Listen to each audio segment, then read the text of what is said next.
Okay, thanks everybody for coming. I appreciate it. We're here for our AIM Learn Fast webinar series. This is webinar number 48 that we've done in a row every Tuesday, Thursday since March.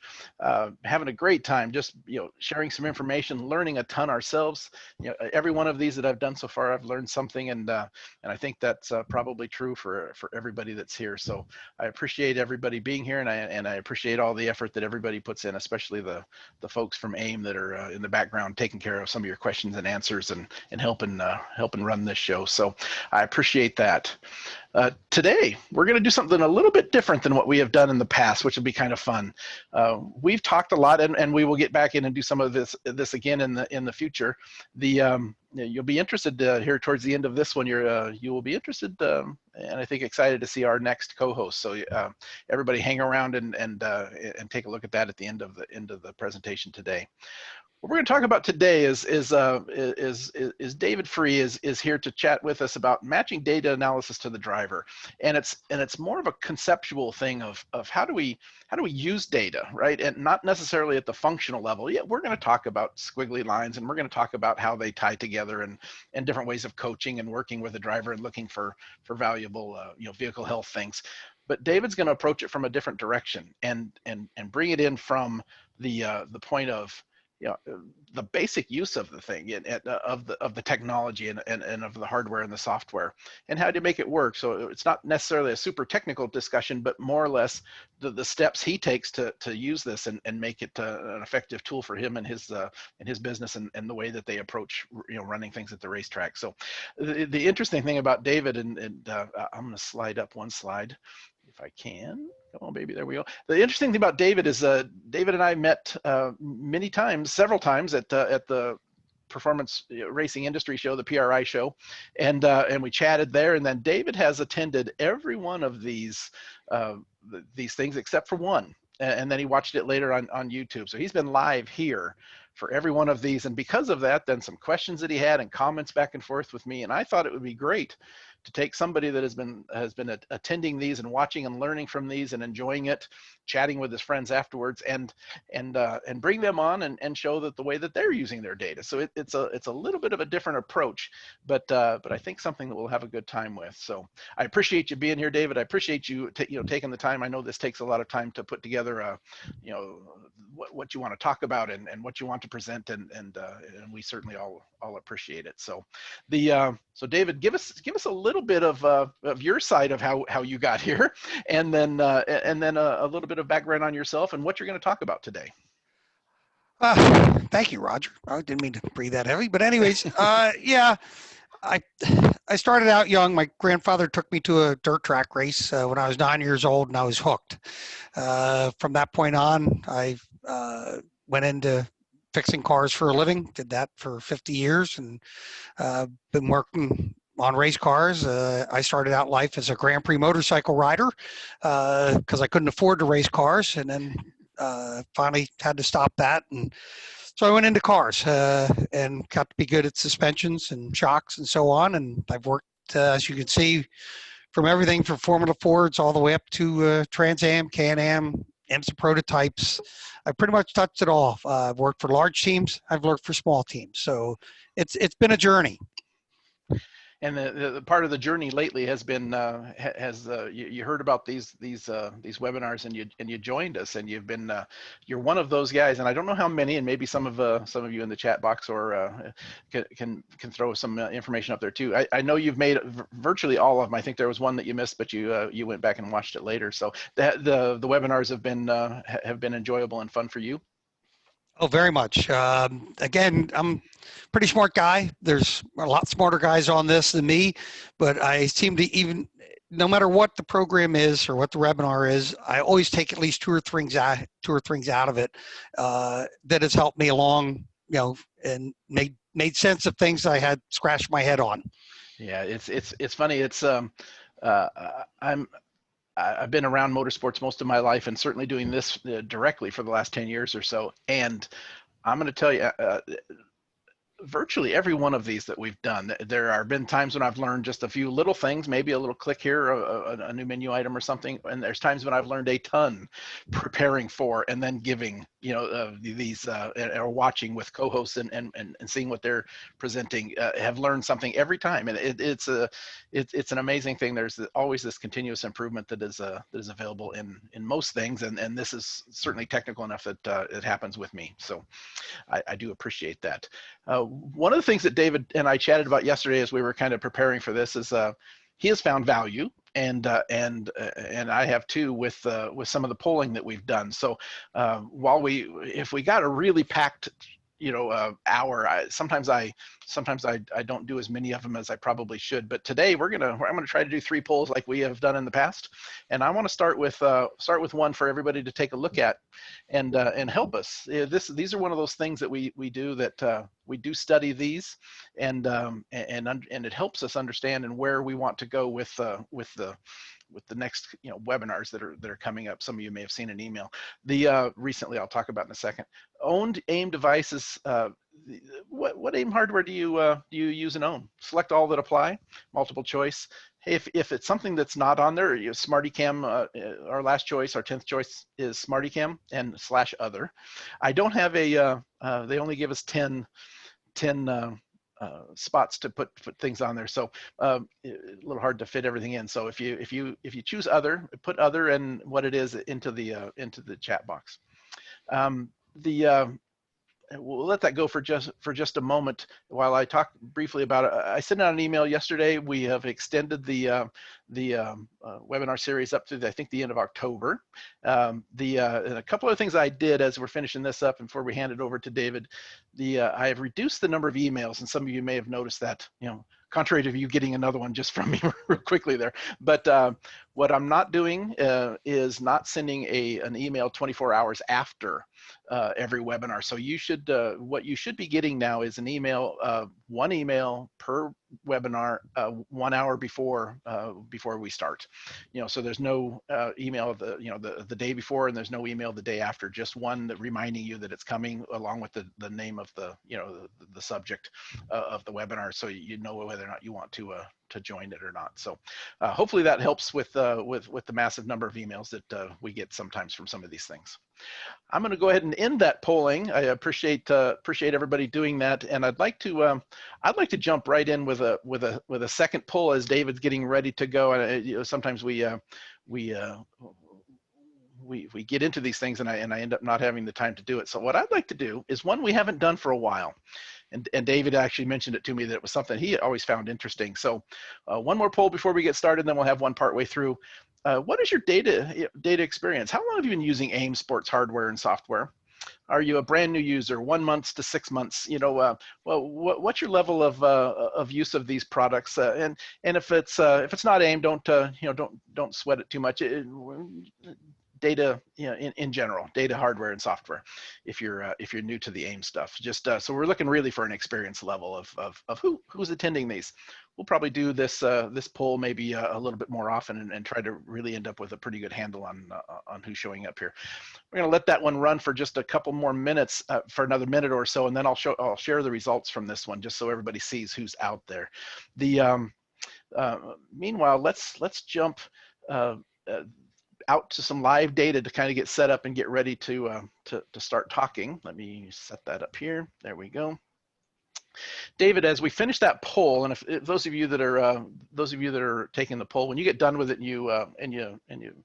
you lock down on what you said, it should go away. David, give us just a basic idea of the data that we're looking at here. Where's it at? Just the 30-second background, and then I'll close this poll and we'll jump in fully. Basically, what I'm at is that each driver is different. And I work with all kinds. I work with what I call the weekend warrior, which gets in a car maybe once a month. I work with intermediate drivers that go and drive. They'll run a different series, and they also do 3 or 4 practice days a month. So they're a little bit better at it. And then I also get to work with pro drivers, who I feel are the easiest people to work with, because they know what they want. but you have to think out of the box with them. My biggest thing is just that what we're looking at now is data from a Sports 2000 from Mid-Ohio with a, as I said, a weekend warrior.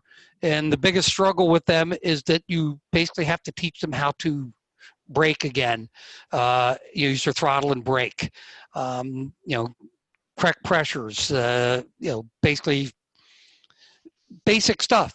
Most of them are left foot breakers, but unfortunately, as you can see by our graphs here, or squiggly lines, the guy takes forever to get, once he gets off the gas, to get on the brake, and then he really doesn't have a whole lot of brake pressure. Yeah, and we'll you mentioned that you have to reteach sometimes, and all that's good, but especially this year, right, with some of the long break many of us have had and didn't even get the spring and the warm up stuff. So let's end that polling just so everybody can see it, and let's share that one before you jump in deeply into this particular file. There's the results from the poll, and this has changed a little bit since early in the year, and I always try to talk about it a little bit because when we do the YouTube recordings, the results do not show. So the number one, the highest list of folks that are viewing today is 5 to 10 years, and that's 11 or 18% of the folks that took the vote. And the next one is looks like it's 1 to 2 years, so fairly new, but certainly got some decent experience, 16%. And the third one is 15% at 10 to 15 years. So the lifers, almost, right, are getting pretty close. They've been doing it a while. And we got some brand new, 5% brand new, 5%, 1 to 6 months. So the 1 month, 6 months, and 8% 6 months to a year, and 16%, as I mentioned, 1 year to 2 years. So we still skewed, heavy on the newer users, but this poll is a little bit different, where we've brought in quite a few people with more experience lately too as well. So let's stop sharing those results and get those out of everybody's way so you can see your screens. And David, you talked about this qualifying session and things that you would start to look at, and you started to touch upon the release. This screen here we've loaded up, and we're going to look at some different profiles and different things from this data.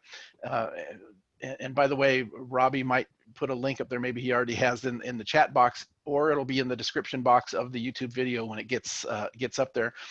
The data files that we're going to look at 3 different data files, 3 different drivers with 2 different data files each, so we can see the growth during the day, that the coaching of David and the data, how it helped him. All of that data is going to be available as a zip file, where you can bring this data in and take a look at it yourself as well. And also the user profiles that you'll see us use as we go through the day will also be available with links and in the description box of the YouTube videos that you may be watching later. So, okay, David, you talked about, and I'm going to run the mouse. David's going to talk, and even here in coming up to turn 1 at Mid-Ohio, this is some data that he mentioned from Mid-Ohio. What we've got here is throttle position in blue at the bottom half of the screen, a longitudinal G, so we can kind of see the action of the brakes and the throttle is the red line, and then the front and rear brakes at the top half of the screen. Give us a little idea what you might look for here, David, and to help coach this particular driver. Okay, I have a theory, or at least a practice, of how I try to teach braking and throttle, and that is I use the analogy of a duck paddle boat, whereas, to make the thing move, one pedal has to go down while one comes up. Well, it's the same theory with a car. Again, when you're on the gas, your brake foot should be off. When you go to the brakes, the gas should be off. And as I said, they should be well coordinated. As you can see at the 500 mark right there, it's a good long while before he gets completely off the gas and actually starts to get on the brakes. And then as you see that the G-forces, these cars should have at least 1.4 G's under braking, and he's nowhere near that. So again, he's first time in a car since last October. Yeah. Bad habits have crept in. Yeah, exactly. The we do have a question that has come up, and maybe it's something I can whip up real quickly. Andy says, do you like to look at wheel speed to see if the driver is too aggressive on brake application, wheel lock up anywhere, stab harder, and I'll even take that to the next level and say, how about when we do the throttle on, are we getting wheel spin coming off, right? So one of the things, David, somebody mentioned in the chat box is maybe your microphone's over modulating. If you could just roll that thing away from your mouth a little bit farther, maybe that'll help. Let me bring up some. How's that? That probably better. Let me bring up some down here at the bottom half of this. Yeah. Is the two rear wheel speed traces for this. We could put the GPS speed in there as well. Let me just turn it on for a second. You'll see it's right with it. But so let's turn that one off. And then one of the interesting things is let's look at this brake zone right here. This one visually I see it a little bit more. And if I zoom in onto that a little bit, take a look at these little dips right in here, right? Everybody looking at like 60, 50, somewhere in there, in the number of feet since the start finish line. And you can see that both rear tires lock up right here, right? And a little bit of the blue one, which is the right rear. And if you notice on the track map, he's going in and starting a right-hand corner. So of course, if he's giving it any lateral or any steering, we'll start to see that right rear tire get a little light, and he's on the brakes, and you can see him release a little bit here because he was either anticipating that little bit of a lockup that was coming, or felt it, and then of course a little bit of lockup there. What do you think about taking a look at rear wheel speeds or steering, and to help that driver understand that if he there at the max, maybe he's not giving it as much as it could take here because there isn't any of that, but yet partway down he has actually gotten to what's probably close to maximum braking. What do you think, David? Well, again, I agree with showing stuff, but as I said, this driver struggles with data. So again, we try to not clog his brain with too much stuff, because that, I try to give him one or two things to work on each session. And if you try to give him more than that, he'll wad the car up. So again, keep it simple, stupid. As I said, I look at this stuff, and I talk to him, after we've gone home and his brain is tried to absorb what has happened, and we'll go over this. But again, this is pretty much stuff that I look at. I've got 15 minutes to deal with him, and then I have to move on to my next driver. Yeah. As I said, I work on between 2 and 6 cars every weekend at the Sports 2000 stuff. And so again, my whole thing is the presentation that we were working on is basically, what do I do in that 15 minutes? So matching the data to the driver, and so what the stuff that we're looking at here is real briefly is something you might study, and to make sure you're telling him the right things, or for the next day you can look at the shape of what he's doing here and know that he's probably at the limit here, but he isn't up here, right? And help him out, and the transition on his feet and things like that. So yeah, interesting how you might use this for yourself a little bit later. Here's one coming off the corner as he's throttling up, and you can see the right rear tire starting to spin a little bit faster, which tells you as a driver coach, even just looking at the upper two graphs, that the driver is probably nearly at the limit at that point, but he's not at the limit back here where he hasn't transitioned from brake to throttle. Correct. So that great way of using the data. Yes, you only use data a certain amount to show him because he's only wants to look at certain things, but you're always using it in the background. Kind of an interesting thing. Yeah. Perfect. When I have time, as I said, we talked about that earlier. I've fallen asleep with my laptop on my lap, in bed, trying to make myself better and be able to tell people what they need to do better. Exactly. Anything else you see in this particular qualifying file before we go to the race and see how he's done better? Well, again, I always say the other thing that we talked about. No, yes, we can move on. Yes, okay. I'm sorry. No, that's okay. Again, what you mentioned was basically the time it was taking him to transition from throttle on here at the front into the front straightaway. Right. And you can see the throttle start to drop, and it takes a while before he gets to the brake pressure. And a great tool that some of us might want to use is just the delta function. We can come in there and we click where he goes from full throttle to where he starts to apply the brakes, and we see that was 2.2 seconds. In this earlier session, 321 feet, and And when he does come off the throttle, there is a bit of a stepping stone. It's not a straight off line like he does when he's shifting. So there's a room for improvement in two different ways there, right? On the delay, and then the actual disengagement off of the throttle to start the process of getting to the brake. He was wondering if he should get, he let off too soon, so he figured, well, maybe I'll get back on the gas, and then, hesitated a little bit and then came off. Okay, That's so correct. with that, let's go ahead and what the next file you want is probably just the HANA, just a little bit farther down the day, right? That's correct. Okay, let's jump in here and let's go to a race that, it's the next day. It looks like it's about 25 hours later in this case. So there's been qualifying. There's probably a printer practice, a couple of times for you to put some of your data coaching into place with HANA, Mr. HANA. And now here is the best lap from the race itself. What do you see in here that strikes you? Again, biggest thing is that the time delay from getting off the gas and onto the brakes is much better. The peak up for braking is much better.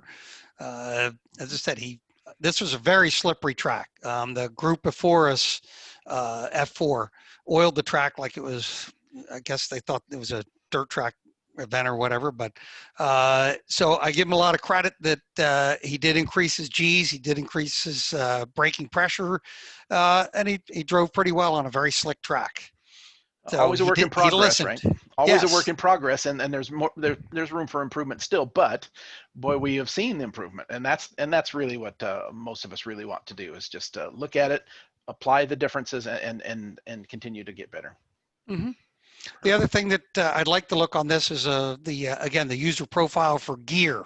Okay. Just to that will kind of transition into one of the other ones that we're going to be looking at. We set these user profiles again. Robbie's already linked them. They'll be in the description below if you want to grab these user profiles to show the same data in the same way. When we read about a little less than 7,000 feet, you see that he's still in second gear, and he rides second gear all the way through. And one of the things we tried to get him to do the whole weekend was shift to first. And again, you can see that it's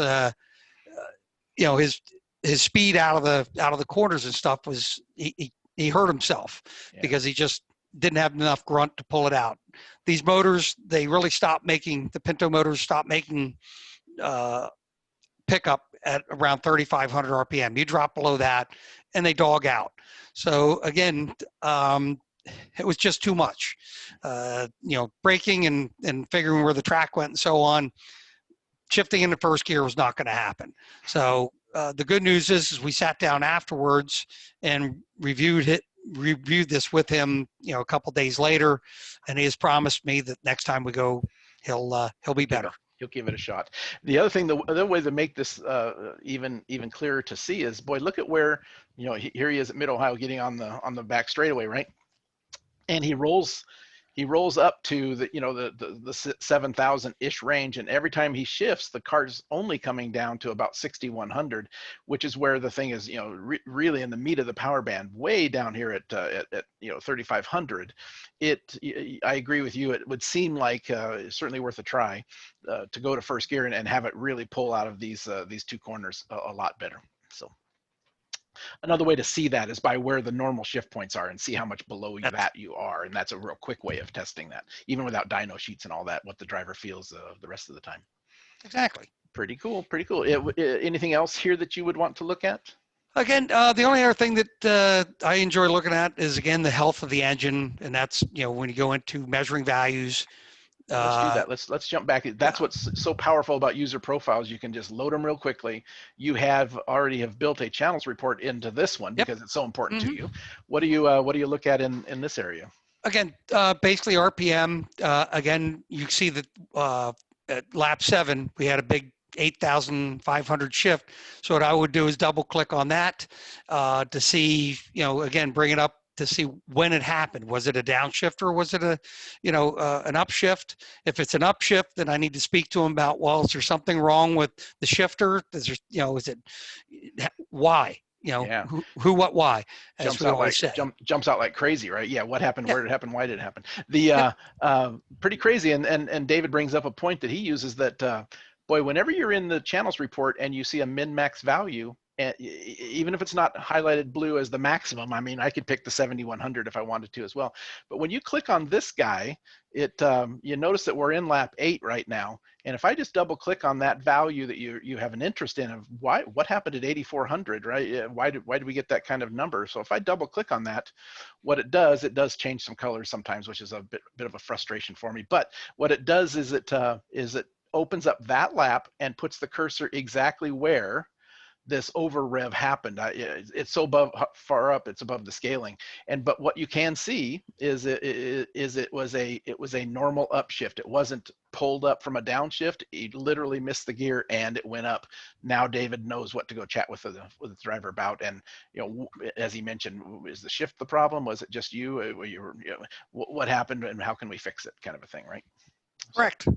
And it's just, again, the other thing is looking at water temperature, oil temperature, and oil pressure.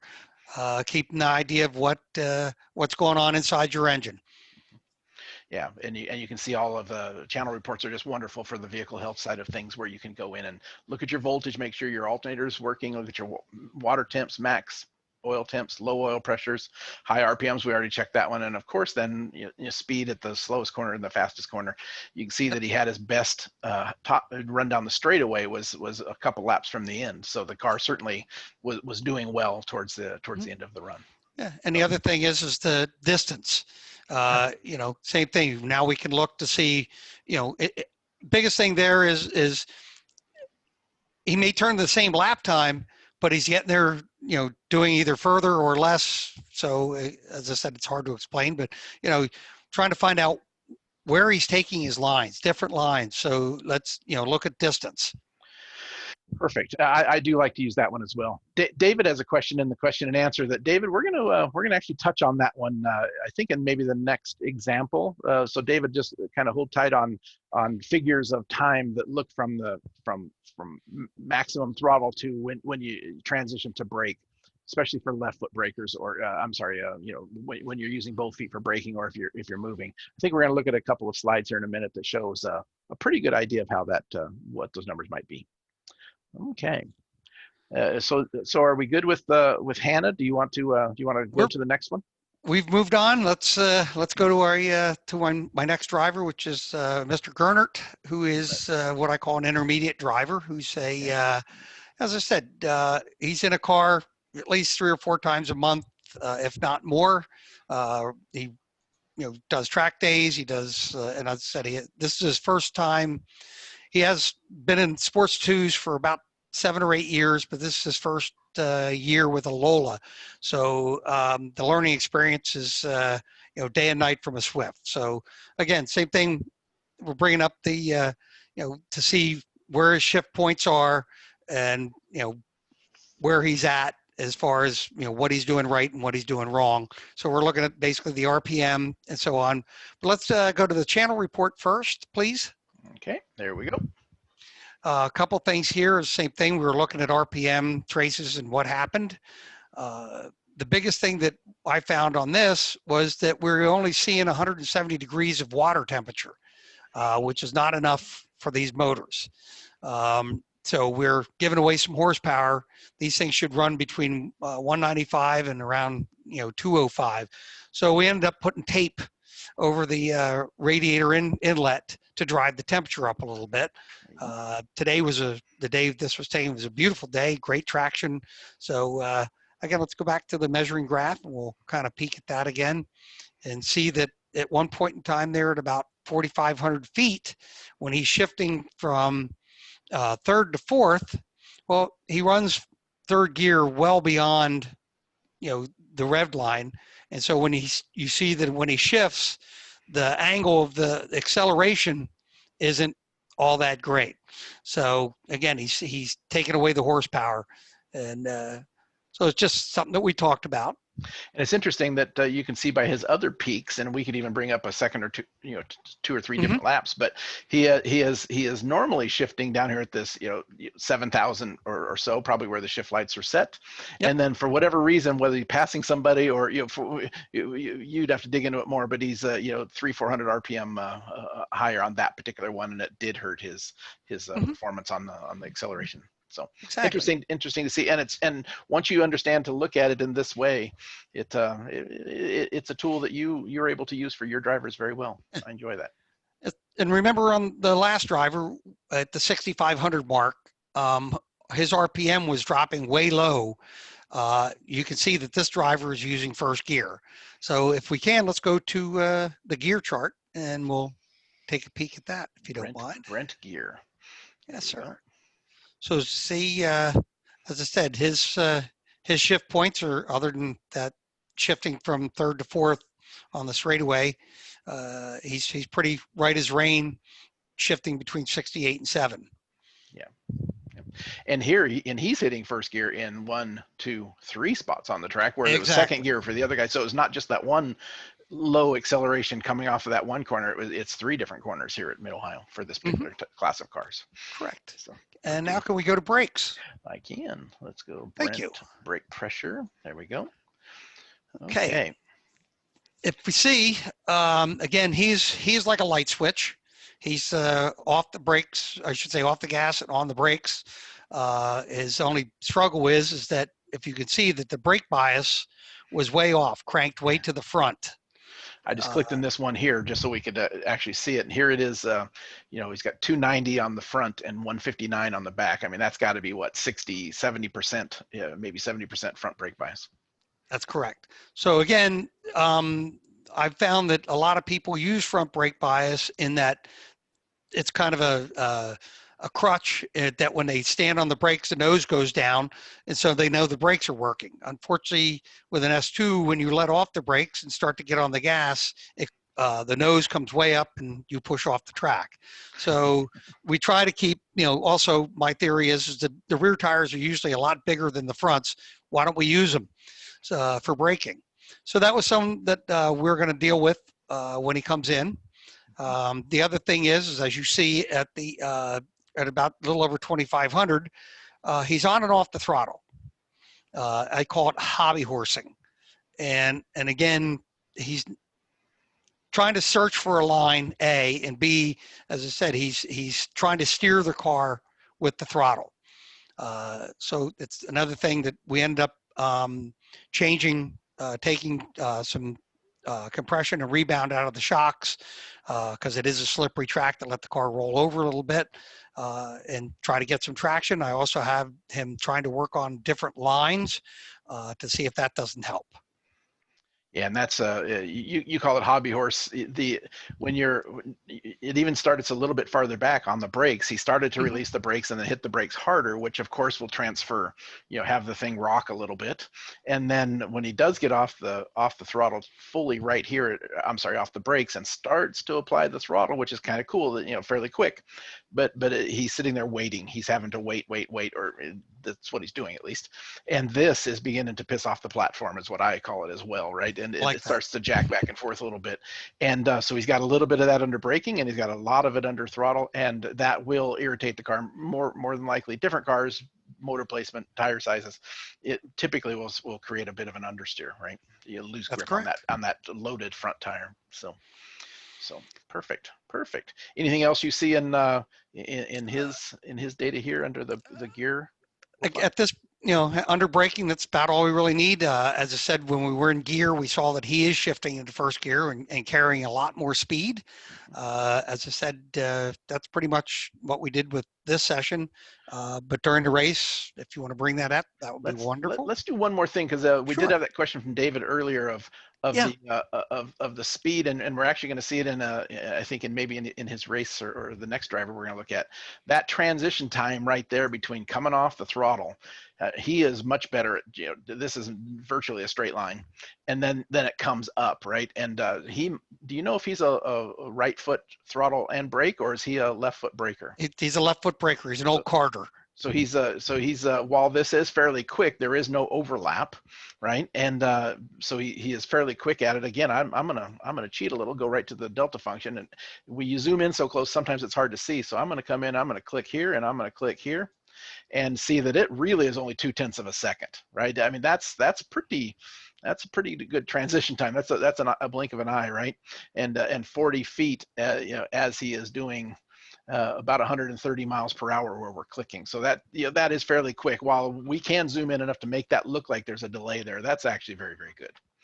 So, and you probably would share that with the driver, and hey, you're doing good on this. It's just now we're concentrating on the way off and the application of the throttle on the way off from what you were just talking about. Perfect. Correct. Perfect. So you want to next one we want to go to his race. Yeah, let's go. If you don't mind, I'll go to his race. Okay. And see what kind of improvements that we got out of him. How do you want to start the look? Well, again, while we're here at the break, we might as well just stay here and we'll work backwards. Okay. As you can see, that we've straightened out the brake bias. Which is now, because the brake bias is equaled, his G's, again, the track is really greasy, so his G's aren't going to be as high as they were, but as you can see, he's still pulling 1.4 G under hard braking, which is pretty healthy, seeing how the tires will brake at about 1/8. And also now, if you move a little further on, you see the hobby horsing, as I call it, is drastically less because of the suspension change and basically, telling him that to be aware of it, that, and also changing lines so that he's not, as I say, he's not on and off the throttle, creating handling issues. He still does it a little bit here and there, but look at this one coming off of, through turn 1. He's off, he's on the brakes, and when he comes off the brakes, he just gets it right back to full throttle. This one, he's having to wait down here at the keyhole, right, just a little bit, but there are other times here you can see where he's getting right back after the throttle. So clearly you talked with him and you showed him, and he's applying those changes to his driving. Pretty interesting. Correct. Next, I guess we'll just go to measuring values. Okay. Because we're rushing through this. Is actually moving faster than I thought. That's okay. Again, at the 4,500 mark, he's still shifting a little high. I think it's a little less than it was before. It's what, 7,000? Yeah, just about 7,100. So. Yeah, instead he was shifting at 72 to 73. Yeah. And as you can see that he's actually picked up speed. Now his terminal speed's up over 131, whereas before he was only turning 129. So just by shifting a little earlier, he picked up almost 3 miles an hour. Somebody had that question in the question box, and it was why would rolling it out and taking the RPM higher in a gear, how and why would that hurt your acceleration? You have a good answer for that one?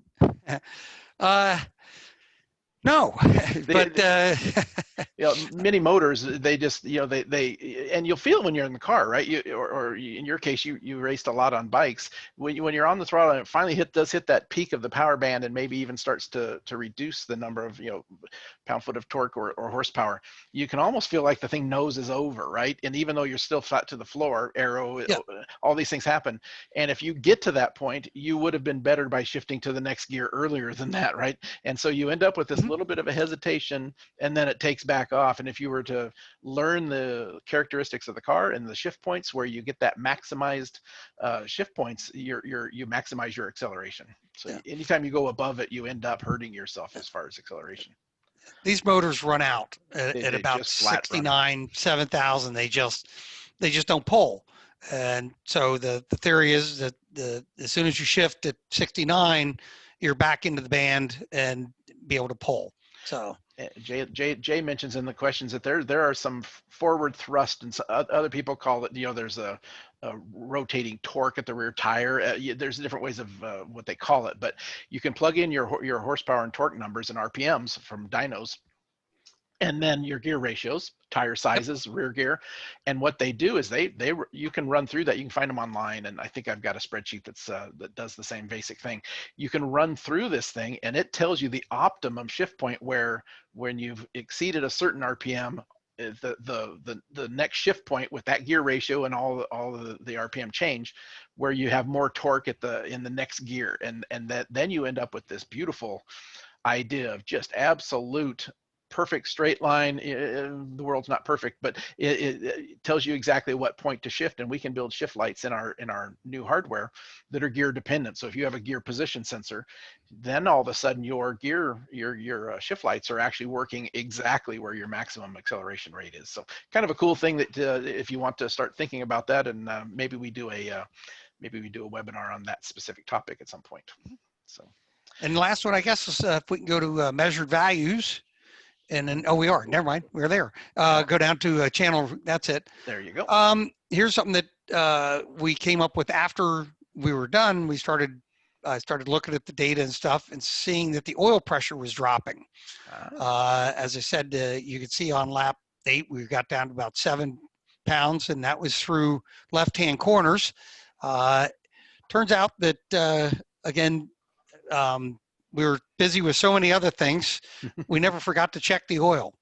At the end of the race, we had 2 quarts of oil in the car. So luckily the engine was not damaged because we use Redline oil and seems to work real well. But again, just one of those things where sometimes the basics escape you and you really need to, I usually have sheets, check sheets that I go through. And, but because, I expect the teams to do their own maintenance. But again, we're able to catch this, and again, we saved the engine, luckily. Yeah, perfect. And one thing we've talked, we have mentioned it a couple times in some specific discussions of our channel reports. Kind of an interesting thing is we can create histograms and show if you're a visual learner, sometimes you can click on the little buttons up here and you can actually see the higher, the higher min pressures, and you can specifically see how big of a difference there are between these by just clicking on the little buttons here to help us. The other thing you can do that you may not know is you can actually sort by clicking on the min or the max, and while now you're no longer in your channel order, you could come up here really quickly and sort the lowest minimum oil pressure real quickly, and see when that happened, right? And or the maximum, or the oops, I'm pushing on the wrong button, or the maximum water temperature, whatever it happens to be. And at the end of that playing around by clicking on the headers, you can always just come back to the number and resort it by the direction that you went, which is the default way it shows up, which is kind of cool. So almost all reports inside of AIM, you can click on the headers and sort, and click on the little color bar and get a little histogram. So all cool stuff. Okay, perfect. Where do we want to go next? We want to go to your third driver, or is there something? Yes, might as well. I mean, we saw that we did have good improvement with this driver and what we talked about, but that's what I would expect from a good intermediate driver. They crave knowledge. They want to know what they can do to go faster. So as I said, the beginner driver, the weekend warrior, all they want to do is go faster every session. It doesn't matter how fast, whether it's 0.3 or 3 seconds. They just want to see improvement. Your intermediate driver is in it. Usually they're the guys that are fighting for a championship. So they want to, they have to know. They want to know how to go faster. So again, they're quite receptive. Now we move over to a pro driver. Let me do one more. Let's do 2 little things while we're here, just based on some questions and comments I see, and we do have a minute. But I'm going to go back to gear. I'm sorry, brake on Brent. Let me go back to the brake. One of the questions from David Arkin in the question and answer about how do you change the bias during the data, and we're looking by using the data. And if I zoom in here just a little bit, right, we can do math channels, and we can do the math. I just don't have one handy, but we can do the math and say what is the percentage front brake bias, 410 to 350 at this moment, and maybe that's 55% or something like that, right? But what you might it might actually be in there, right? But but David looks at this, and then on these particular cars, David, you look at this, and this one isn't so bad. This is probably pretty close to what you want. But remember, in practice, the number was huge. And what do you look at it? You say, boy, that's a bit much. How do you handle that? Basically, in the dash, I have the pressures, and I also have bias. So what you'll do is you'll sit in the car and you actually start to turn the brake bias dial, and you dial more rear brake in until you get, as I said, you let off, you hit the brake hard, and it tells you what the pressures are, and also the bias, and you keep dialing it in until you get close. And what's cool about what you do, and I know we've chatted about this in the past, you keep record of this, and so you find that maybe these cars, maybe it's 55% front at Mid Ohio on a sticky, a track of certain quality. And then at the end of a race, the driver goes, you know what, the balance was just right. I was able to stand on the brakes, get it to rotate. It didn't understeer because I had too much front brake, all the different things you talked about. You keep that in a notebook, and then when you show back up for the next event, you're getting into Brent's race car, you're getting it prepped for qualifying or first practice, you jump in it, and you since you have the math channel on board already that is showing you percentages, you get in there, you push the brake pedal a few times, you adjust, you get down to this 55% number that you know worked well last time, and you're doing it actually before you head out. Now you've got a great starting point where you finished last time, and then he has to adjust, maybe a little bit. That's correct. You do, but boy, by having that data and having the percentages built as math channels on your display, it really helps you as a team manager and a coach get these things right off the bat. Yeah, and with these cars, as the fuel burns off, the front, it said the rear comes up a little bit. So again, you do want a little bit more front brake towards the end of the race. There you go. And sometimes if you're having a heavy understeer problem, maybe you take a little bit more away, right, to get the thing to rotate. That is correct. All sorts of interesting things that you as a driver coach can help them do. Before we move on, I want to do one more poll as I'm changing the data and heading to the third driver. Here's one more poll for you. How often do you look at your racing data? And maybe David, why I'm changing this, you talk about is one of the important things, and you kind of let in with a little bit. You have that, what do I do in the first 15 minutes? And then I look at the data maybe again a little bit later that I look at it, and then maybe at the end of the night, you talk to your racer and you look at the data a little bit deeper. What is your process of when do you look, the frequency that you look at your data as I change data? As I said, when the session's over, I go from car to car to car to car and download the data. I get back into the trailer, I look at it, and then call the, start calling the drivers in one at a time and going over what we've just gone over. And, and then from that point, it's now suggestions on how to make the car better. So whether it's a shock change or a spring change or a ride height change or a brake bias change and so on. So, I mean, it is, my days at the track are long. But my feeling is if you're not looking at your data right away, you're giving up way too much. Yeah. It's funny. The one thing that we're always short of at track days is time, right? We may have other things we have in excess, but time is not one of them, right? Especially you. Exactly. Maybe there's 4 cars under your tent, right? And everybody demands some time, and the cars demand time, and your crew demands time. You're a busy guy. So here, let's take a look. I'm gonna I'm gonna end the polling here, and let's take a look at what everybody talked about as far as let's share the results. Sharing the results with the at home after the track event, and these were multiple choice. So this is not saying that this is all these people do. They may do like you do, which is maybe look at your data 2 or 3 times. But at home after the track event was number 1. Everybody is actually, when they get away from the track, when they have a little bit more time, 64% of our the folks here attending today take a look at their data again at that point. The next one was after each session on the track. 51%, half the people here are downloading the data every time. That's up. We've taken this poll in the past, and that's up substantially, and I'm very, very proud of that. Yes. The next one at the end of the track day, basically the top 3 are the same thing that you just mentioned. Looking at the data right away and do that quick 15-minute bit. Looking at it at the end of the day, so to dig in a little bit, look at practice versus qualifying changes, and see, make sure that your changes made the difference. And then at the shop or at home after the track event was also being done by the bulk of the people. So pretty happy with that. And the fourth place one, 32% of when I can, probably multiple times during the day. It all depends on what your goals are or how much time and effort you can put into that. But that's another choice people do.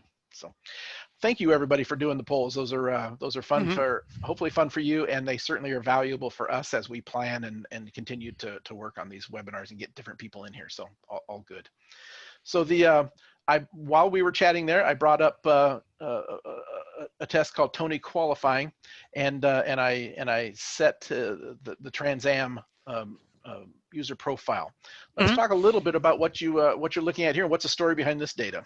All right. basically this is our qualifying from New Jersey Motorsport Park, the Trans Am race a couple years ago. And again, Tony, last name Zave, quite the accomplished guy, and he really pretty much knows what he wants. So again, when we start looking at this stuff, I'm listening to him more than he's listening to me. The biggest complaint he had in this was he was shifting from third to fourth just as he was going into the final turn and onto the straightaway, and it was upsetting the car greatly. So we had already done 2 gear changes, and all we did was move the point of shifting either earlier or later into the corner.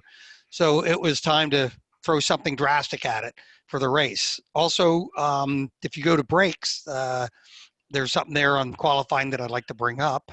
Let's do this, and let's do this. There we go. Again, the power of user profiles, boy, if you've got these set up, you can change to different things you like to look at every time. Yeah.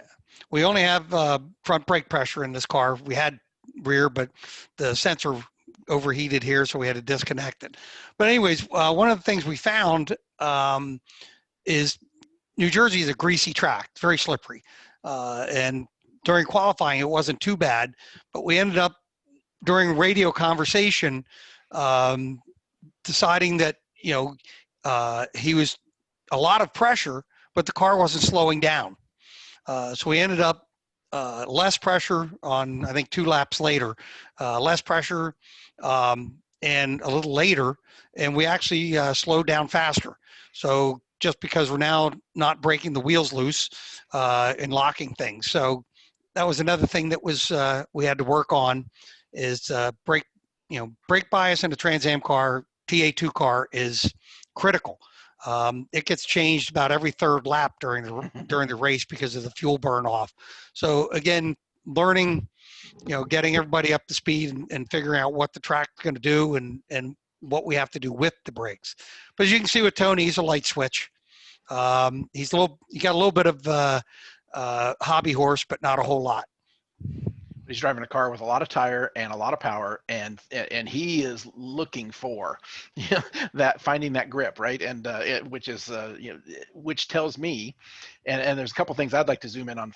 Here's that spot, right? He was hoping he could get more out of it coming out of that corner, and at some point it didn't give it to him, so he had to get the car back under him and win again. Probably learned from it, and the next lap probably did better, right?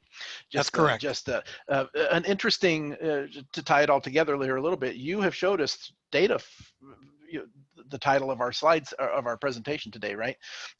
You've talked about different drivers have different needs in data, and you have showed in an interesting way. You've got your brand new, amateur driver, the guy that just comes out to the racetrack 3 or 4 times a year. It's been the entire pandemic. He hasn't had a chance to drive. We looked at that and the improvement. We looked at a good amateur driver, the middle ones we looked at, and Brent, and then a pro driver here. And it's interesting how you end up using data and just different ways with a lot of the same exact screens, but what you focus on. It's kind of an interesting thing, David. Thank you. Again, I try to match the data with the driver. There you go. Boy, that's a nice working in the exact title. Well, one thing I would do here is let's jump in just because it's because now we've got our pro driver, and now we're looking at the throttle. And I did see a note earlier, and this is personal preference from David, that the way he's got this set up, some people will want the throttle right on top of the brake, and so you can see it even better. Here's a little tip for you. He's using this mixed view a lot in all of his stuff. He likes to put the data where he wants it, which is all good. So if you wanted to bring this throttle sensor data from the window number 2, which is the lower one, into the number 1, most of you know that in order to do that, you've got this little set of numbers when you're in the mixed view. If I click on it, I can just start clicking and go around. It's a 6-way toggle, and all of a sudden I can be back up here where it's in the top 1. A shortcut that you may not know, I put it back down into number 2. A shortcut is if you press and hold the control button, it turns that switch into reverse, right? So if I push and hold the control button and I click on that 2, it just jumps straight up to number 1 and puts it in that upper window. Just a little shortcut. We like to give a little of those things here occasionally. Now check out the way that some other people wanted to look at it. I thought we'd look at it real briefly. Now look at his throttle coming off, his brake coming up. There's crossover. right? Now, is Tony a left foot breaker? Well, there's hardly any doubt at this point, right? You can't. It's hard to do this consistently on both. But so here he is, about in the middle here of coming off the throttle, and I'm zoomed in a lot. So he's coming off the throttle and the brake, and they're meeting here at about 300 psi and 30%. Pretty cool stuff, right? So just the driver being aggressive, coming down, blipping the throttle on the downshifts, all looking good. Comes off the brake right here, and this immediately jumps, starts to it. It's qualifying, baby. He gives it throttle. It didn't quite take it. He had to come out of it a little bit and then get back up. I wanted to show, somebody had mentioned, I don't remember who it was now, but somebody had mentioned maybe the throttle being up with the brake, that some people like that.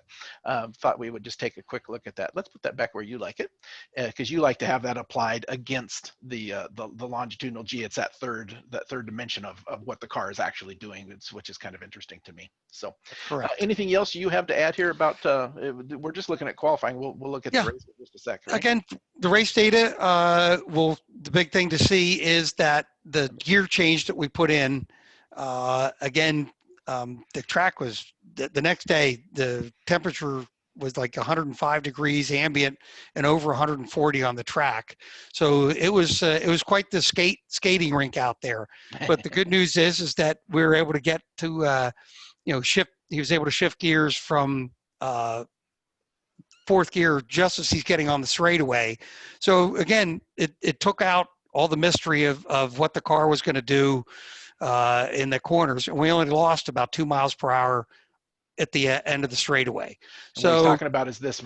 Earlier when we were looking at the other one, we should bring them up together maybe, but he was having to shift right here, and if you look at the track map, that's right, there's a high speed kink right here, getting on the front straightaway at New Jersey, and go under the bridge and go through a fairly large rolly curb there that also moves the car. And boy, to be doing all of that and shifting at that spot is you're adding a lot of complexity to making sure the car can turn. And by moving that gearing point down here, he may have lost a little bit of speed here, but I'll bet you he's gaining a bunch of time in this part, which more than makes up for the mile or 2 hour at the end of the straightaway. That's correct. Perfect. It's, give a little to get a lot. Yeah. The other thing I want to look at is, again, the channels report, in that this wasn't a happy day. Oops. Again, the engine, we started to lose oil pressure and oil temperature. Somebody, I'm not going to mention the team person, but he had ended up getting the wrong Mobil 1 race oil. And by 2/3 of the way through the race, the engine started to get lights coming on with the oil temperature and oil pressure. We were running second at the time with a really nice, easy pace. It was, the race was coming to us. And unfortunately, I had to make the call to pull them in because the track was already greasy. The last thing I wanted to do was blow the motor and ruin everybody else's race. Lesson learned, because earlier in the year at Road Atlanta, I left him out there and he blew the engine. And unfortunately, 2 other cars skated damage, but again, ruined 2 people's races. And that's just not what you want to do. So again, same thing, looking at the data and so on, having a driver that's able to keep an eye on the gauges and do what he does. It's just, I said, pro drivers are the easiest people to work with. A lot of fun. The interesting thing here is look at the lap times, right? I mean, it was pretty quick early. They're heavier cars with a lot of tire, and the tires are good. So you always get your fast laps early, not a problem. Then it sits there at 24s for a while, and then 25s, and then the last 3 laps when it started to probably be a concern, number one, and lights are flashing, and you're talking to him and you're trying to make a plan. He lost a second per lap as it was starting to kill itself, and you probably wisely pulled him in. Those are expensive motors, obviously. Yeah, we tried to pull him in, slow him down to see if the temperatures would come down, pressure would go up, and it didn't. It was it was pretty well done by that point in time. Always a story behind the things we can see in the data, right? Mm-hmm. Well, perfect. I appreciate it. Anything else you'd like to add here before we move on? No. We can just kind of. I'm done with his data. I'm to everybody for putting up with me, but you know, it was fun. It was an interesting walk down the path of not necessarily looking. We certainly looked at data and looked at squiggly lines, but just the process and understanding the mindset and just a slightly different way of how you use data to work things. I appreciate that. So let's jump back into the presentation here, and boom, boom, boom. Oops, there we go.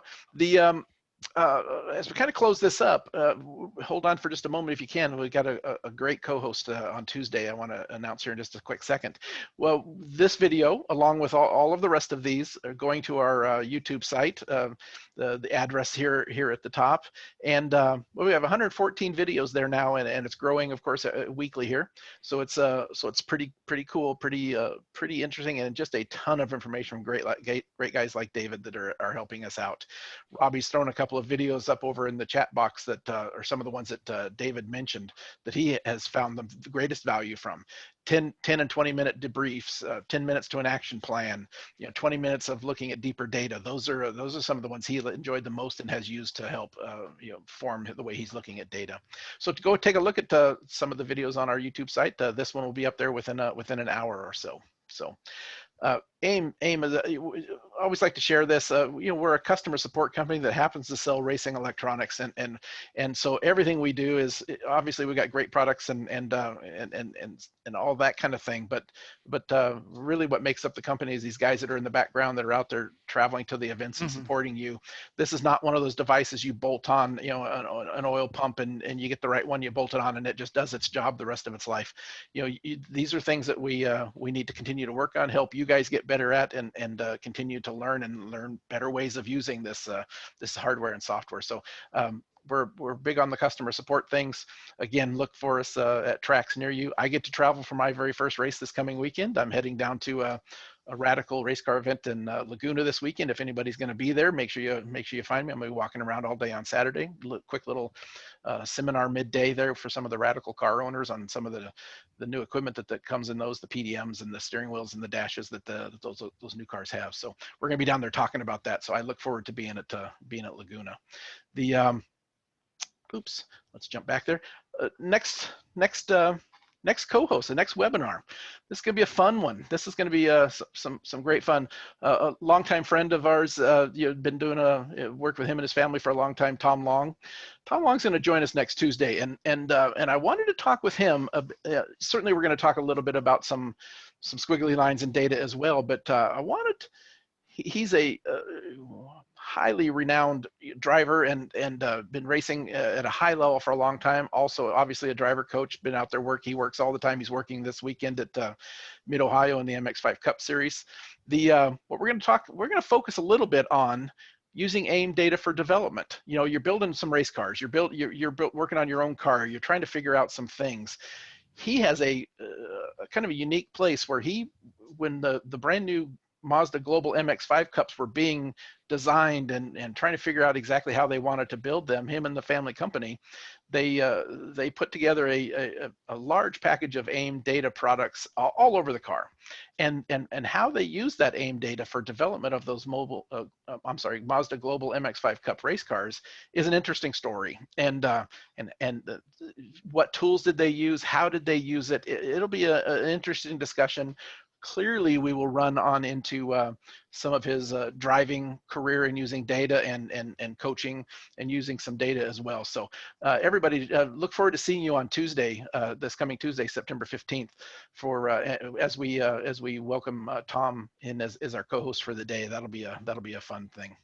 So mentioned as we're kind of closing this out, one more question, Roger. It would be great to share the spreadsheet you mentioned about finding optimal shift points.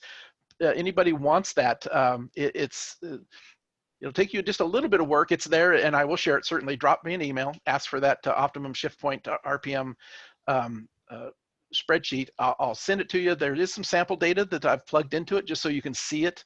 It is just a spreadsheet, so you have to kind of figure out where the numbers all go, but there are some graphs and some other things that tell you exactly where to shift. So send me a note if anybody wants that. I'll email that out to anybody that is after it. So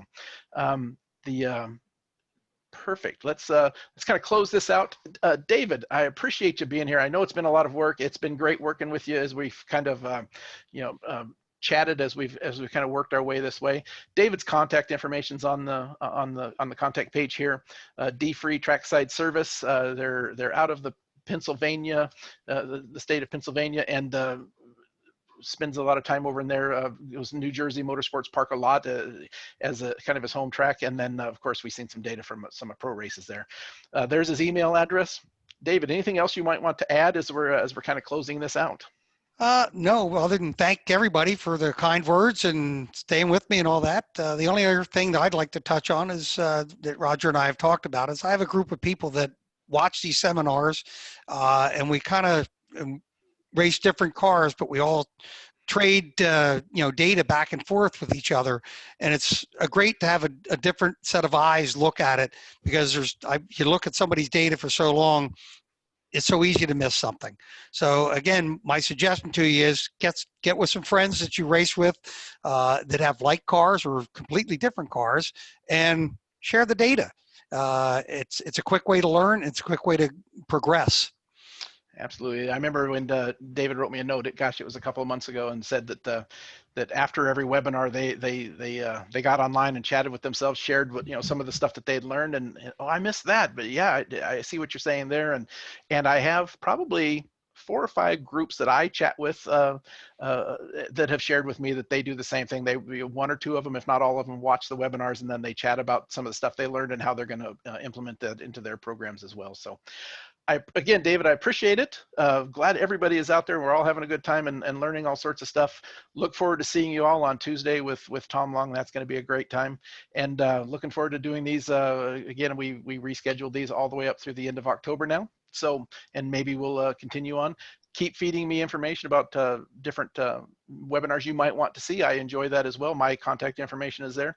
And look forward to seeing you all on Tuesday. And everybody have a great weekend. Hope to see you out at the track. Bye-bye. Thank you all.